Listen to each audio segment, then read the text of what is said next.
on that's not being talked about, and yet it's happening in broad daylight, visibly. It's affecting everybody. It's certainly, it's no longer the joy it used to be to go hiking in the mountains, to go outside to ride my bike. I've had more upper respiratory and lower respiratory and sinus infections and health problems in the last 5 years than I have in all my life combined. And so that's part of my concern, and also a lot of the people that I care about have been very ill. But in terms of, are they going to stop it because the public is concerned? Well, the public is going to have to get really, really concerned in a very, very big way. And the thing that, I mean, now that's a cynical view. A paranoid view is that, well, if the public does have a big outcry against this, well, we already know they can blatantly spray us with whatever the hell they please, and it could be, you know, they could put, you know, put us to sleep or something, you know, they could put something in, you know, some tranquilizers or something. We'd just be walking zombies. In a lot of ways, I think a lot of our population are walking zombies. I mean, the level, the lack of, the general lack of the ability to think critically about anything outside of one's own personal life, safety, football games, is astounding to me. The hopeful view is that they're going to stop this at some point during my lifetime so that I can see blue skies again. And you know what? I've never ever had that feeling before until this started, that there's actually one thing I want to see before I die, and that is a really deep blue sky.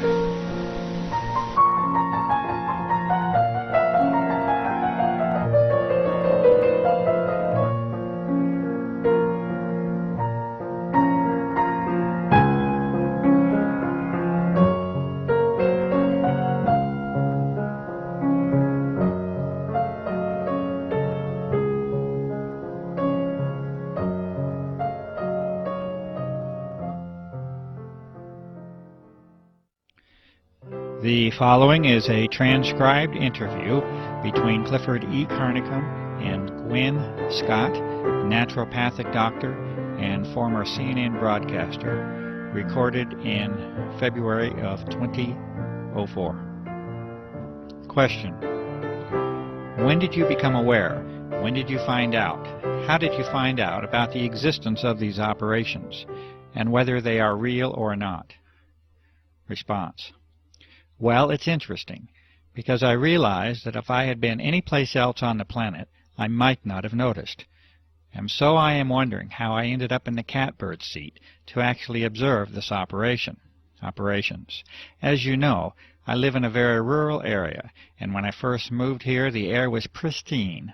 We had deep, deep blue, azure skies, thousands of stars literally at night. Probably one of the least polluted air supplies in this United States, because New Mexico is a very rural state. Very few people, very little industry. It's one of the things that drew me here. So here I was sitting, reading in front of a 5-foot by 5-foot bay window one day, and I see these jets. I assume they're jets. They're high and they're going fast, and they're not leaving the little 2-inch things that I'm used to seeing. They're leaving those huge plumes through the sky that spread out, and by 3 or 4 in the afternoon, it's foggy. It's so thick I can't see the mountain range. I can't see anything. And it's been continuous and ongoing ever since, to the degree now that the skies are so degraded that we never see deep blue skies anymore. Stars at night are hard to find. Everybody is getting accustomed to the pale blue, often white skies that we live with. But I see them going over, and I've taken hundreds of photographs showing this is not your normal contrail that should dissipate. Question: you notice a distinct change then from the 1990 era? Response: distinct is not the word.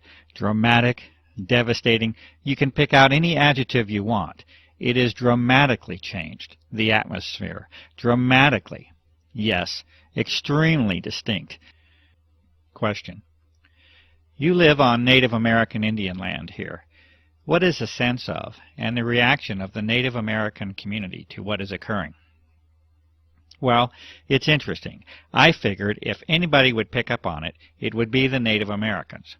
And so I immediately went to friends of mine in the community and said, "Have you guys noticed?" And they are like, "Oh yes, we know absolutely what is going on." In fact, all 13 of the Pueblo governors had a meeting in secret to discuss it, what they would do. Would they come out and protest it openly? What would they do? And after this meeting they determined the following things. No, they would not. That it was just another dumb thing the white guy was doing, and at that point I don't think they understood the true significance. But now I think they do.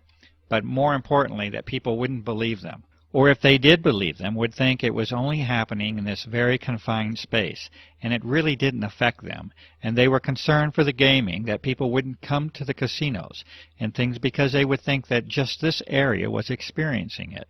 So they voted unanimously to not say anything. Question.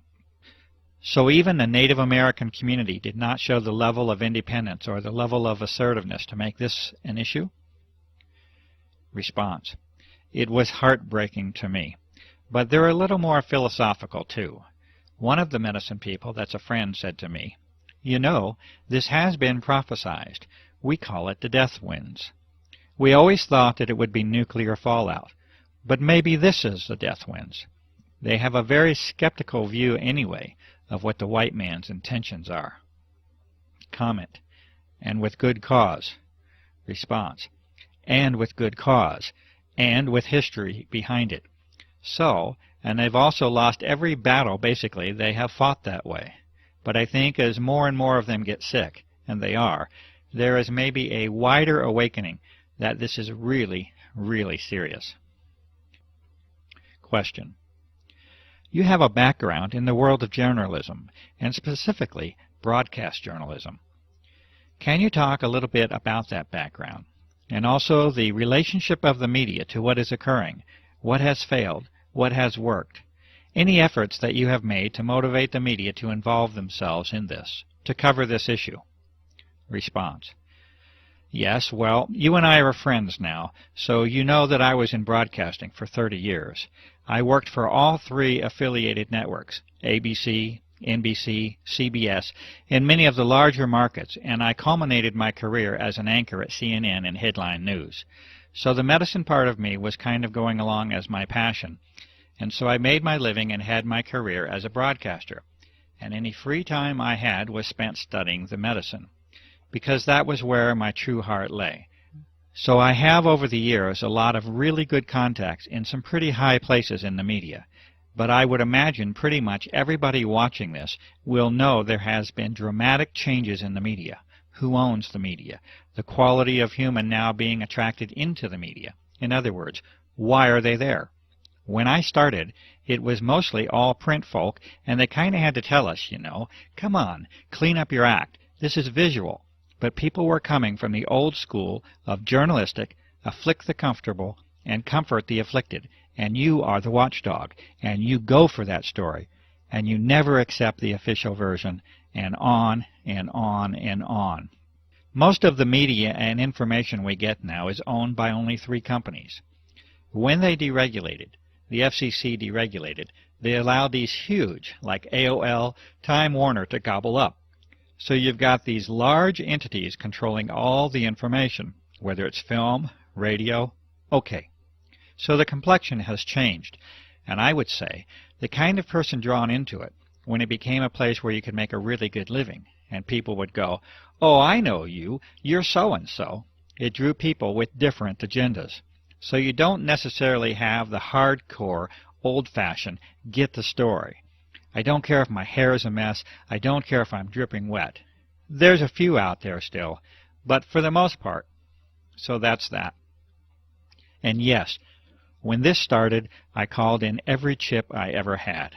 I called a very good buddy at CNN, who really assigned most of the stories. He was very high, very interested. I sent him your website, a lot of your information. He was high, yay, yay, shut down. And I never did get an explanation. As you well know, I contacted some of our local media people. The main anchor on the local station wanted to do a story, we thought, and we shot a lot of video of the activity. In those days, it was very obvious. Now it's a little harder. You don't have the mornings where you have the deep blue sky, and then the afternoon. You get the pale blue-white sky if you're lucky. And as you well know, that story never aired. Comment: I would consider that a fairly serious dedicated effort by a media person.